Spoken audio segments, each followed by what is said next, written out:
Hello, good afternoon. I'm Allie Dar, and I'm a senior dance major at PVA. Hi, my name is Jin Hanley. I'm an assistant professor of dance, as you know, and we both are dance artists and worshippers, and here at PBA. So we'll be talking about the Goyang International Dance Festival, which took place in South Korea this past summer.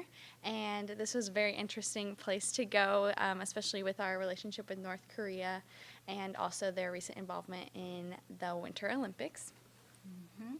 And we would like to share with you just brief what is the Goyang International Dance Festival. It is a fairly new young dance festival in Asia. We were blessed to participate in their third annual. It was starting in the city of Goyang, which was known for very artistic city. It has lots of flowers, and there are like music festival, dance festival, poetry festival, all the culture and arts happening in that city of Goyang, which is actually very close to North Pole. So we are kind of nervous about that going in there. In the festival, so far there were Japan, Spain, Malaysia, Philippines, UK, Vietnam, Poland, Hong Kong, Korea, as well as United States who participated in the last 3 years. And their vision is to bring those artistic city where a lot of attention is going in the city. Now they want to spread out to the world. That's why they started International Dance Festival 3 years ago. So we spent about 3 weeks in Korea, and during our time there, I made a little video journal of all that we were involved in, which includes, in this video, is some of our clips from the worship missions opportunities we had, taking classes. We taught some classes and some sightseeing, and also rehearsal processes and the performance.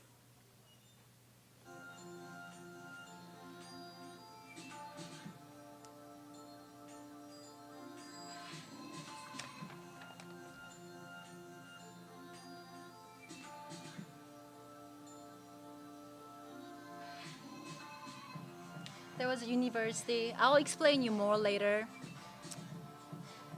Yay. And the performance. Party after. Worship.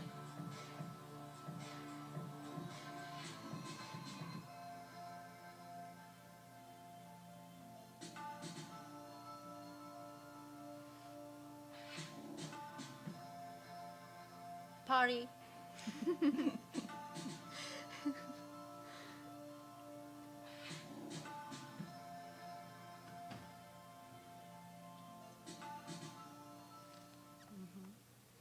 So how did it all begin? Sung Young Kim is an internationally renowned choreographer, artist, and a professor of dance. We've been known each other for like 3-4 years, and 2016 he reached out to me. He said he's interested in a choreographer setting a piece in the U.S.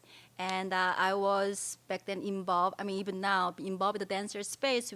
Our goal is to provide platform for the dance artists. So with the permission of a dancer space, I was able to invite him, and he set his premiere piece called Cinderella EX4 on the 4 dancers a couple of years ago.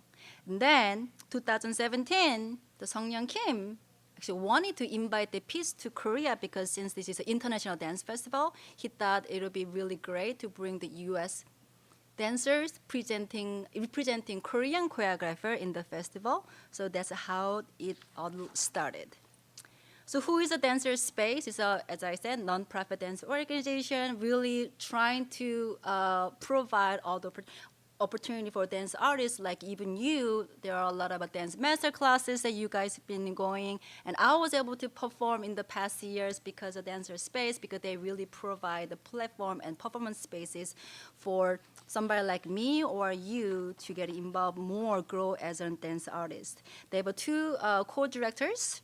And in that piece, we had 4 dancers, as I mentioned, and I served as a rehearsal director when the Cinderella EX4 was first premiered. So Donna Murray and Miss Jin both kind of collaborated on this trip and decided that they would send 5 people in total, which includes Donna herself, Miss Jin, and 2 professional dancers from Miami who were originally in the piece. And then they would later add me to the piece. So they figured out and calculated how much it might cost to bring 5 people to South Korea, and they came up with $20,000 is about what it would cost. So of course that means they needed to raise a lot of funds, and they talked to American Dance Festival grant coordinator to get some advice about who they could reach out to get a grant for this project. As you can see here, this is a screenshot of some of the email correspondences that they had back and forth. And so they tried Asian Cultural Council, Korean Embassy, some arts programs, and also some places in Florida. And of course, all of them said no. It was either about that the project wasn't accepted, or the dates that we wanted to go didn't work with their timing, or a lot of them didn't want to send dancers from the U.S. outside to other countries. They mainly focused on bringing people from outside the U.S. into country, so that's where into our country. So that's kind of where their funds went. So that was an issue that we ran into, of course, in the beginning. And then that week that Miss Jin was looking for grant opportunities, she got an email from Carol Ann Brown about the QI grant at PBA. And she emailed her and asked her if this project was something that they could consider funding, and she said yes. So Miss Jin applied for the QI grant, and while she was applying for this grant, she felt in her spirit that she should include a student in on the process, because it would be an incredible learning experience and something outside of the classroom that would help develop the student.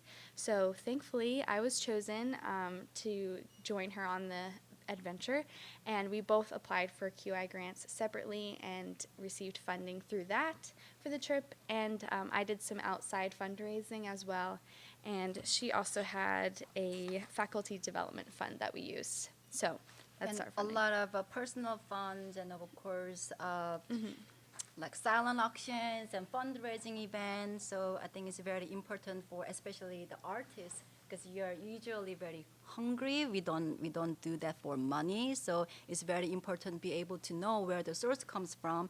And we did a lot of researches, but so grateful that PBA was the one who were able to mostly fund this trip. Yeah. So getting ready, since the choreography that Sung-Young Kim already choreographed was already there, he asked me to, okay, so now you have 2 brand new dancers and 2 the original dancers. Make sure they learn everything before you come to Korea, so we don't have much time. So learn all the choreography of the video, and then we'll go from there. So she and I are the brand new dancers in the piece. So we met at PBA, we rehearsed during the summer vacation, and we learned everything. And then we are ready, and we went to Korea, and Sung Young saw in his classroom, that was his studio in the university. So the first time, and he did not like it. So basically, he's like, let's start over. So it's same piece, same theme, but I would say like 80-90% has become totally different piece. So here's some short video clip of a rehearsal process. And this is actually very close to the final product. It starts with a solo, and then he added one by one, and he asked each dancer to come up with their unique movement. It was all based on dance improvisation. We did a lot of dance improvisation activities. And he just put them together in a certain way, certain timing.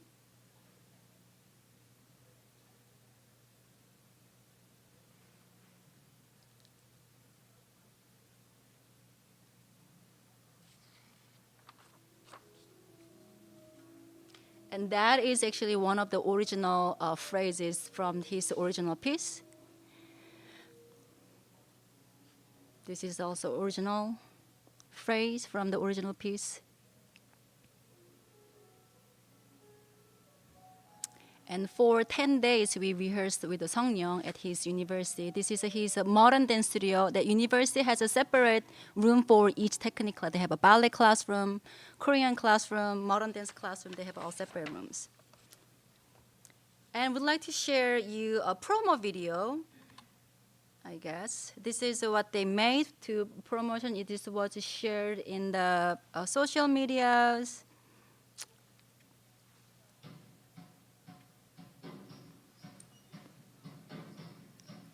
And this year we had 5 countries. She's like a celebrity in Philippines, and Dana is the co-director, choreographer representing the U.S. And she dances the dance Baseba in Israel. The you know Gaga, Mr. Gaga, the movie. That's where she dances. And that's UK, Korea, Seongyeong, and another piece from Korea.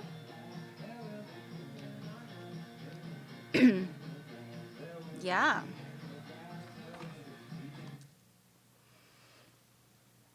Yeah, so those are the countries that we presented.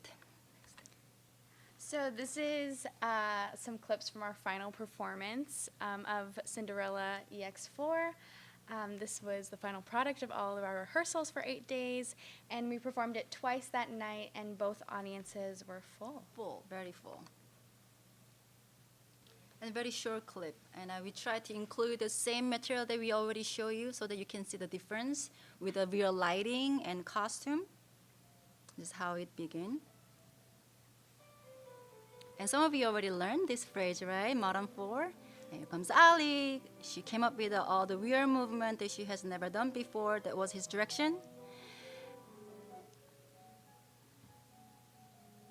And the one dance is from actually Netherlands. And the other one is from Miami, Orlando, and Korea.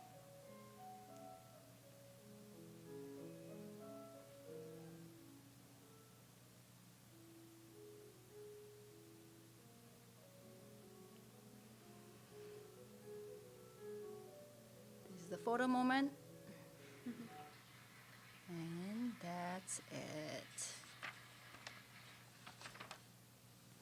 And I was able to gather 2 media responses in Korea. One was in Korea's dance magazine. It's called Dance Forum, called Hot People too. Very interesting name. Basically, that was a whole about how the festival started. A lot of interview with the founder and the director of that festival, like as the challenges she had, where it's going, how is it going, a lot of questions. And the picture in the bottom is the artist of, I don't know if you can see my beautiful face there.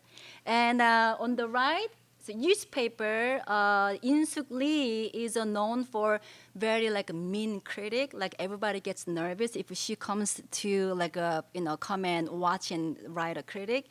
And actually, her critic was really interesting to me. It wasn't very positive. It wasn't very negative either.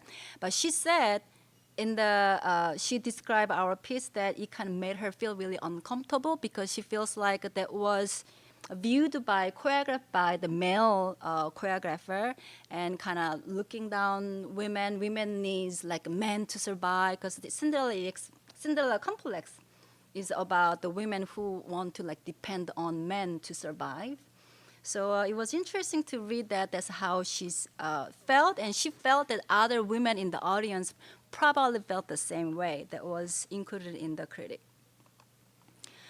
So now the festival was all done, but Ali and we actually arrived in Korea 1 week before. We stayed like 4 or 5 days after, and like a mission and worship is something that cannot be separate from my life and my gift and my everything that I have. So we both knew it was already planned that we will be do some mission trips in Korea and dancing around and churches and wherever we can do. So we were able to collaborate with the Numa Ballet. It's one of the Christian ballet companies in Korea. On the right, Hasadim Ballet Company is actually where I grew up as a Christian dancer. And there's an old picture of me and all the original founder members. And in the middle, we were able to dance a couple of different churches. So that's a moment of our duet. And so the scripture I would like to share with you is, so whether you eat or drink or whatever you do it all for the glory of God. So we are very blessed to be able to also worship and share the message on different places on top of a festival. And we would like to conclude this, before we share our closing thoughts, with sharing this video. Actually, this video was made by the Numa Ballet. It was, they do the street performance once a month in the middle of the busiest street in South Korea, Seoul, where all the young people come and party and they drink. There's really fun street to hang out. But in that area, they just kind of open the space for anyone. They can do anything they want. So there are like a lot of b-boys. They're dancing and singing. And Christians will come and share the message. But great thing about dance is once you start dancing, people cannot ignore you. You know, if you start to read the scripture, people kind of walk by. But because we are dancing, the many people stop by, they stay the whole time, and they are able to ask the questions. So these are all the members of the Numa Ballet.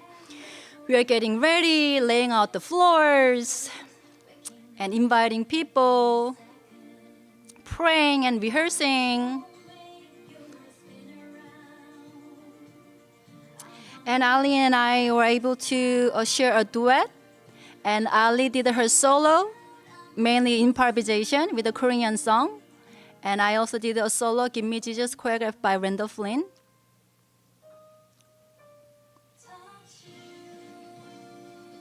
Yes, as you see, many people like stood, stopped by and watched. And he's one of the members of a Numa Ballet. Yeah. Because of time, I'm not going to show you everything. So, Ali, what do you think? So, in closing, just some closing thoughts about the trip as a whole. Of course, something I repeated often during the trip was that I learned more in those 3 weeks than I might have ever had in 2 semesters of school. It was just so much information all at once, and I was immersed in professional dance experience. I had ministry opportunity, and I just felt like I learned so much about the Korean culture. So it made me appreciate experiential learning even more than I already had. And I just felt like it really has helped me as I plan to graduate in May and make plans for dance after graduation. So I just learned so much and was really encouraged by Miss Jin bringing me along, and her vision for what I could possibly learn came true. And I just felt like I really excelled in my dance craft and also as a Christian dance artist. Yeah, I learned a lot in preparation. As you saw, it's not easy to actually do something great. There are a lot of preparations and prayers. But at the end, really dance, we should all be very appreciate what dance can do. Because it's language of a dance, we are able to, from all different places of the world, we have never seen, we have a total different cultures, language, but we are able to connect right away and be friends and share. And especially on the street when we are sharing the gospel, because of the language of dance, people were able to see and feel. You know, the language itself they might just ignore, but the dance they couldn't ignore. So that's like a great takeaway. And I also like to kind of encourage all of you to really participating in everything you can, especially mission trips. And bringing these 5 American artists to Korea was not easy. I mean, I knew that it would be really challenging, but it was really hard. And I mean, I'm not saying because she's my student. I feel like Ali was really equipped because she's been going to a lot of mission trips, so she knew what to expect. She was there to just support me, but like other artists, it was so hard. So like, guys, we all need to be servant of the Lord and be ready to equip to whatever we do. So, you know, take courage and then take any opportunity you get and learn and serve whatever you do. So that is our closing thoughts. Yeah. And thank you so much. We have about 2 minutes for any questions, and if you have to kicked out, we are willing to go outside and answer any other questions you might have. So, yes, Winston. Why are you so beautiful? Answer Oh, because God made me so.